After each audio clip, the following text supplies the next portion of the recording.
Hello, everyone, and welcome to Kilowatt, a podcast about electric vehicles, renewable energy, autonomous driving, and much, much more. My name is Bodie, and I am your host. And on today's episode, we are going to talk about EV news.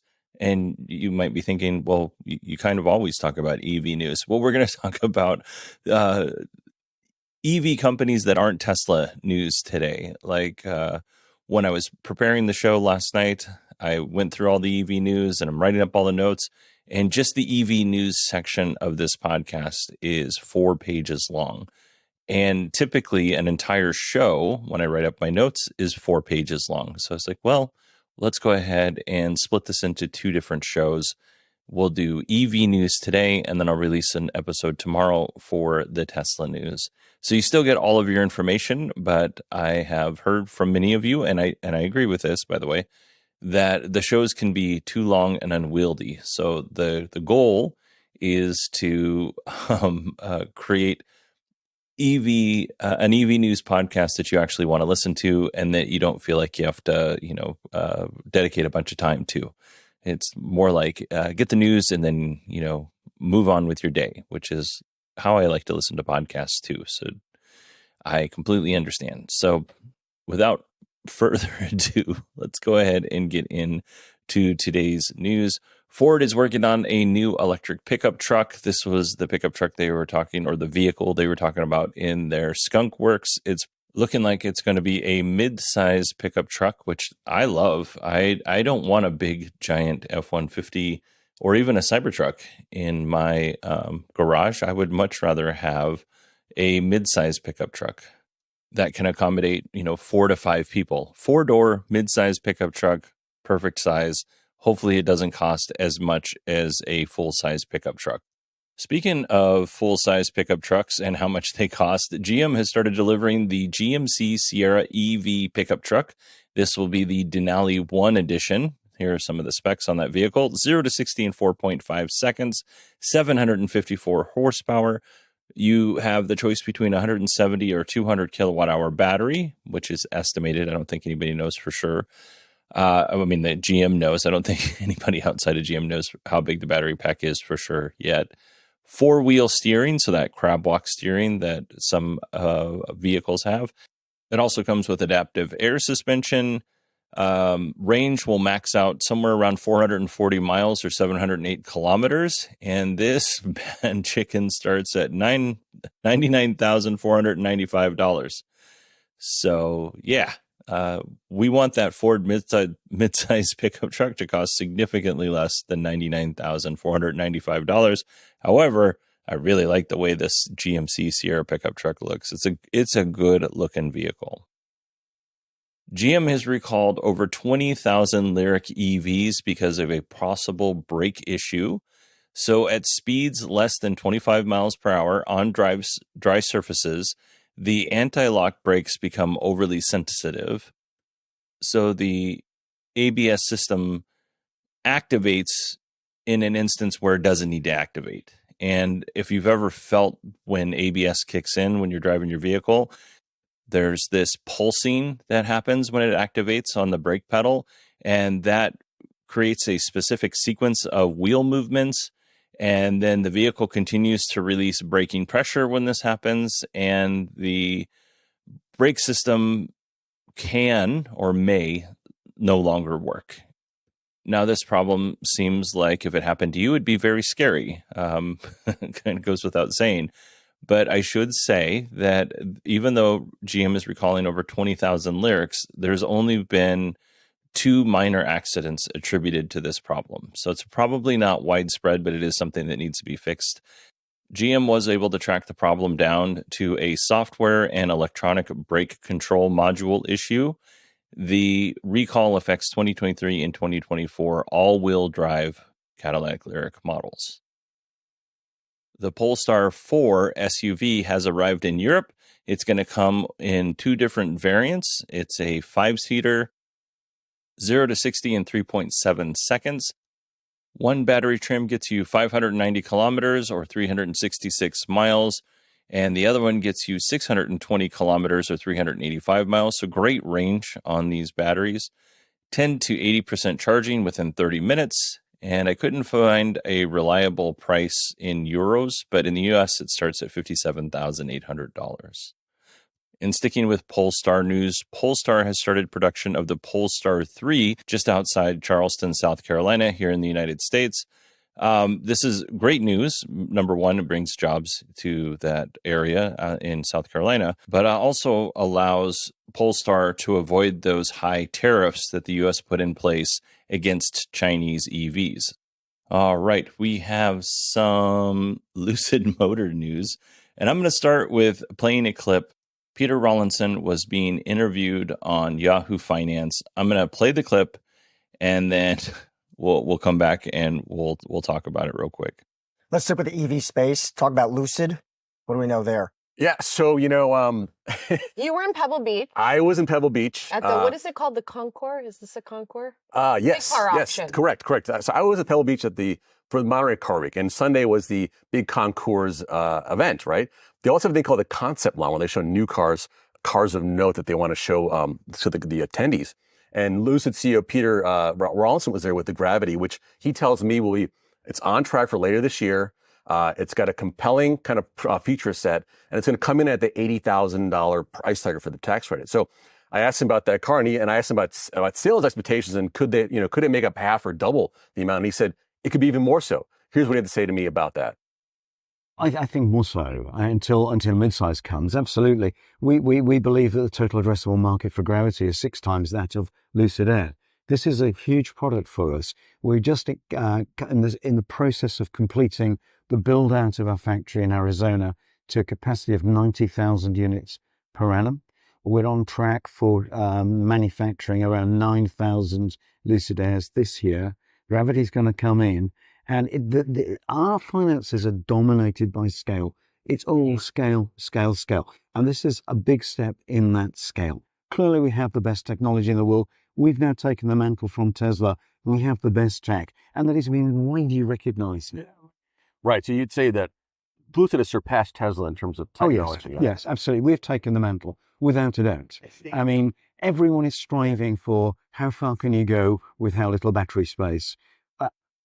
We are considerably ahead of where Tesla is. We've taken that mantle. When I was at Tesla, Tesla was the tech leader. They've become distracted, and we have taken that place. So we've taken that place. That's some, Yeah. Some big words there. Juicy commentary. Yeah, Tesla's been distracted. Okay, so a couple things here. What do you think of Peter Rawlinson's? And I'm asking you genuinely. I want you to email me, Bodie, BODIE at 918digital.com.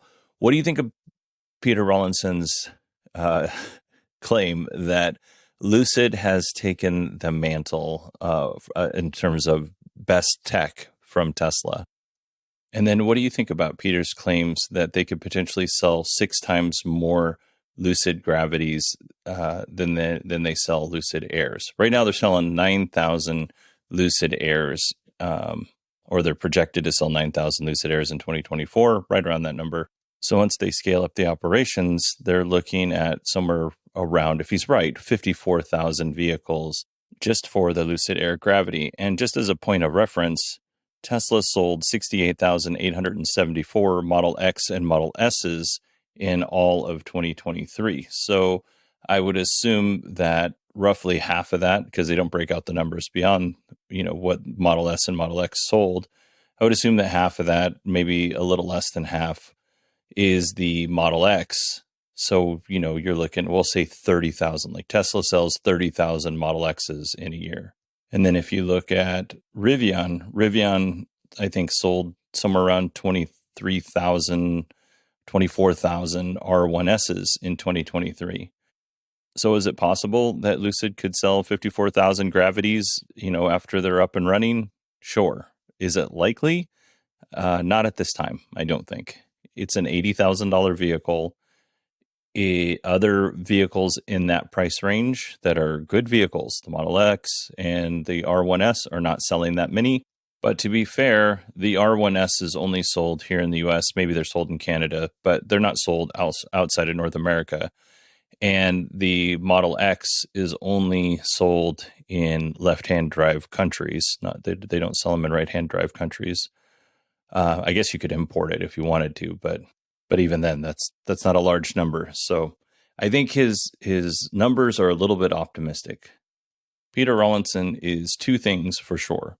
He is a really smart engineer, and he is a great marketer. All right, let's move on to another Lucid Gravity story. I told you last week, or last time we talked about news, that the Lucid Gravity was going to come with a NACS charging port and a CCS charging port. One was in the front, one was in the back. I thought this was actually pretty cool because it gave the owner of the Lucid Gravity a little bit of flexibility in where they could charge and how easy it was to reach said charging port. But Nick Twork, not Twerk, but Twork, Twork, said that the Gravity that was showed off at the private event was a development car, not a production car. So the car with 2 ports was just for testing. And I don't know that they've officially said what that car is going to come with in terms of charging ports, but I would imagine it would be the NACS port instead of a CCS port. All right, we have one more Lucid story here. Lucid will introduce 3 new affordable EVs in the coming years. And by affordable, I'm talking about $50,000 because previously Peter Rawlinson called the $69,990 Lucid Air Pure affordable. Although you can buy a demo model for $57,000, which by comparison does seem affordable. But these new affordable vehicles will be Model 3 and Model Y killers, or at least one of them will be. The other 2 unannounced EVs, we're not sure what they're going to, what their role in the company's product lineup will be, but Senior Vice President of Design, Derek Jenkins, said that the midsize EVs would be more athletic vehicles, and also kind of made reference to being able to take them off-road. So it looks like Lucid is planning on doing some luxury overlanding, which honestly I'm not mad about. Sounds like a pretty cool and decadent experience. All right, let's move on to another startup that wants you to go off-road. Rivian has paused production of their EV delivery vans. Now, the EV delivery vans aren't going off-road, but Rivian as a company does encourage off-roading. So this is, related to the transition. What you're seeing here, folks, is I just realized that was a terrible transition. Anyway, the cause of the production pause is due to an undisclosed parts shortage. Rivian didn't say what it was, which is why it's undisclosed. So I'll keep you posted as we learn more. We have a couple more Rivian stories. Let's get to those. Rivian has a software subscription. It is called Connect+. It is $14.99 a month or $149 a year, which I think is kind of expensive, but you can use the vehicle as a hotspot for your phone or laptop or whatever, tablet, and you can connect up to 8 devices to the in-vehicle hotspot for that price. So that's pretty good if you use it. Amazon's voice assistant, the A-Lady, is included in that subscription. You also get access to Spotify, Apple Music, TuneIn, Tidal, YouTube, the Gear Guard Live Cam. You can Google Cast your apps if you have an Android phone and videos to the car as long as it's not moving, and Audible. So in order to use those streaming services with your truck or our SUV, you will need to have that premium subscription. Now, you can save a little bit of money by connecting your phone directly through the Bluetooth. If you want to listen to your music through the Bluetooth, that doesn't cost you extra. But if you want to use the in-vehicle infotainment system and have access to that, it is $14.99 a month. If you own a Tesla, I think it's $10 a month, but you don't get to use the vehicle as a hotspot. So maybe it's worth it if you can use the vehicle as a hotspot. For me, probably not so much. Rivian's VP of Manufacturing Operations, Tim Fallon, is headed to Stellantis. So I guess it would be more appropriate to say that Rivian's former VP of Manufacturing Operations, Tim Fallon, is now working at Stellantis. He will be taking on the role of North American head of manufacturing to accelerate Stellantis' EV plans. Fallon was with Rivian for 2 years. Honestly, if you're an executive at an automotive company and you have EV experience, you could probably, name your price and go pretty much wherever you want. Let's see here. We have 2 more Rivian stories. Rivian has been approved to expand its Normal, Illinois operations so that they can manufacture their new R2 EV. So they're going to build a whole new 1.14 million square foot building just to the east of the main plant. In addition to that, they are also planning on increasing the size of that main plant by 208,000 square feet. It's currently that main plant is currently a 3.8 million square foot plant. That is enormous. So, and it's going to increase by 208,000 square feet.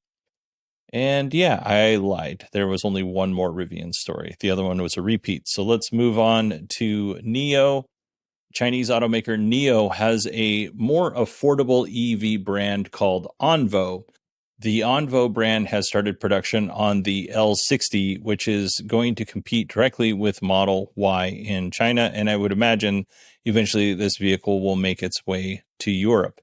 This is a really good looking EV. Like, if you get a chance, I'll put a link in the show notes, but Google Onvo, O-N-V-O, L60, and take a look at this car. It has a glass roof. It'll come in rear-wheel drive and all-wheel drive configurations. It'll support NIO's battery swapping technology. So if you live in a country where they have that's cool.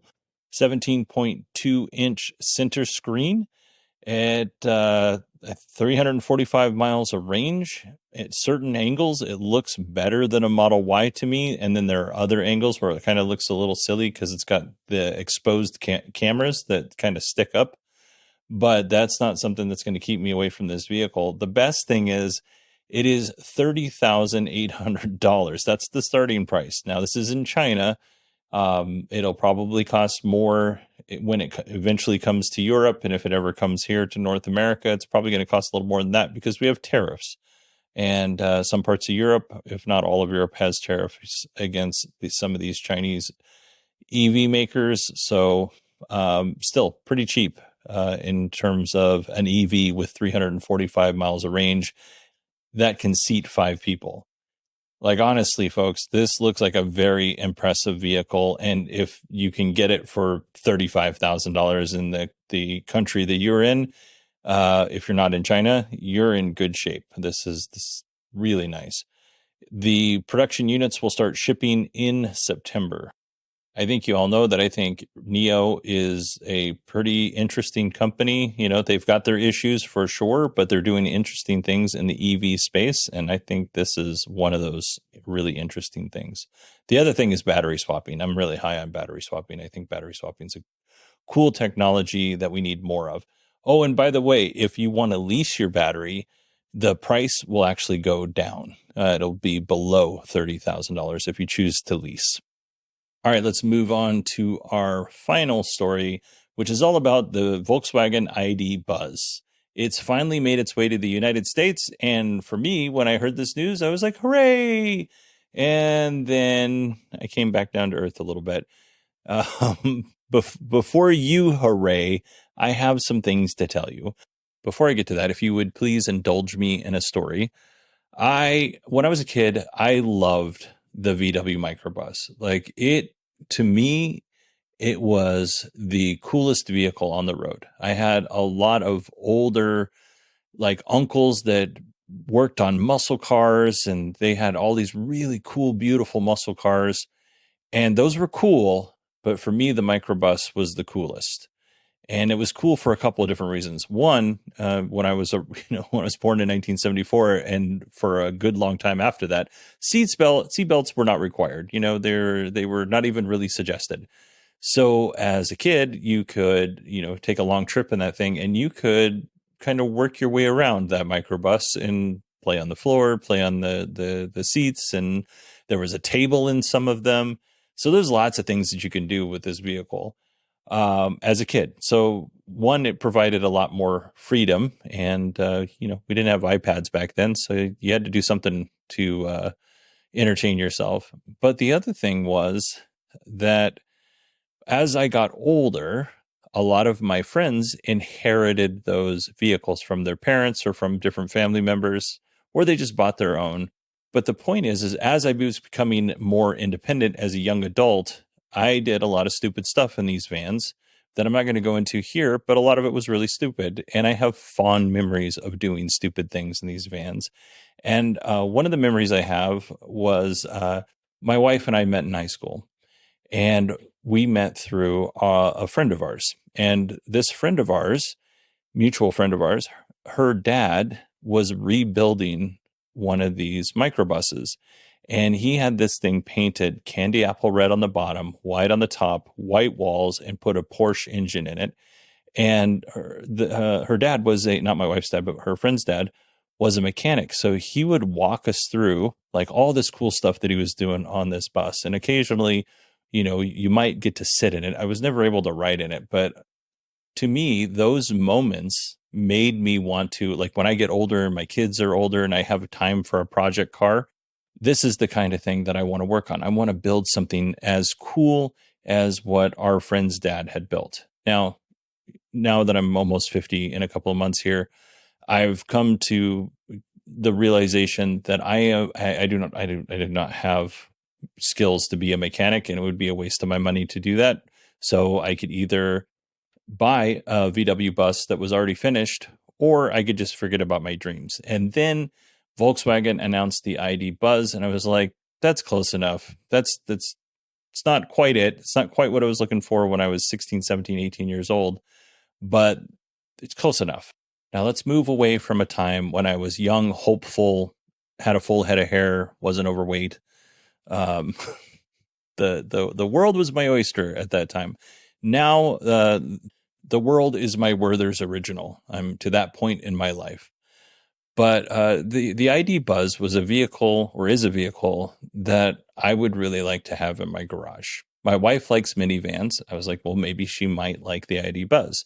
And you know what? Maybe she would like the ID Buzz. But the problem is the current configuration for the ID Buzz, at least here in the United States, is lackluster. So let me read you off some specs here. For rear-wheel drive, we're looking at 282 horsepower, 234 miles of range.